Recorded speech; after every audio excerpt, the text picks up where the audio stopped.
Hello everyone, তোমাদের সঙ্গে কিন্তু আজকে আমি একটা চুলের হ্যাক শেয়ার করব।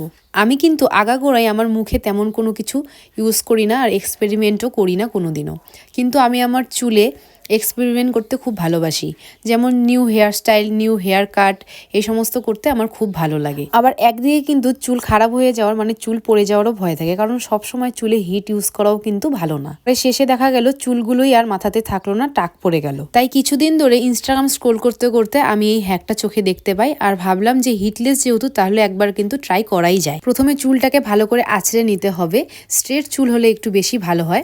তারপর কিন্তু একটা যে কোনো স্প্রে, সেটিং স্প্রে দিয়ে বা জলও ইউজ করতে পারো তোমরা, সেটাকে ভালো করে চুলে লাগিয়ে নিতে হবে। মানে চুলটা যেন একটু ভেজা ভেজা ধরনের হয়, তাহলে কিন্তু জিনিসটা ভালো করে হবে। আর একটা জিনিস দিয়ে তোমাদের কিন্তু দুটো কাজ হয়ে যাবে।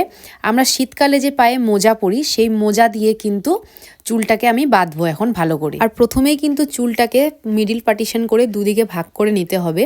তারপর মোজাটার ওপরের দিকটা মাথাতে বসিয়ে সামন থেকে কিছুটা চুল আর পেছন থেকে কিছুটা চুল নিয়ে কিন্তু বেনুনিটা করতে হবে। আর বেনুনিটা করার সময় কিন্তু তোমাদের অবশ্যই খেয়াল রাখতে হবে যাতে উল্টো সাইডের চুলগুলো এ সাইডের বেনুনিতে চলে না আসে, কারণ যেহেতু এই চুলটাকে পেঁচিয়ে সারা রাত রাখতে হবে আর পরের দিন সকালে খুলতে হবে, সেহেতু তোমাদের টান লেগে চুল ছিঁড়েও যেতে পারে আর ঘুমোতে অসুবিধা হতে পারে। আর চুলটাকে ভালো করে পেঁচানো হয়ে গেলে মোজার যে উল্টো সাইডটা আছে সেটাকে দিয়ে ভালো করে চুলটাকে মুড়িয়ে নিতে হবে। তারপর কিন্তু চুলটাকে একটা রাবার ব্যান্ড দিয়ে ভালো করে সিকিউর করে নিতে হবে, যাতে রাতে ঘুমানোর সময় চুলটা খুলে না যায়। আর এভাবে কিন্তু আমি উল্টো পাশের বেনিটাও করে নিয়েছিলাম, ঠিক সেম ভাবে করে তো নিলাম। জানি না রেজাল্ট কি আসবে, আর রেজাল্ট দেখার জন্য আমাদের পরের দিন সকাল পর্যন্ত ওয়েট করতে হবে। আজকের জন্য টাটা।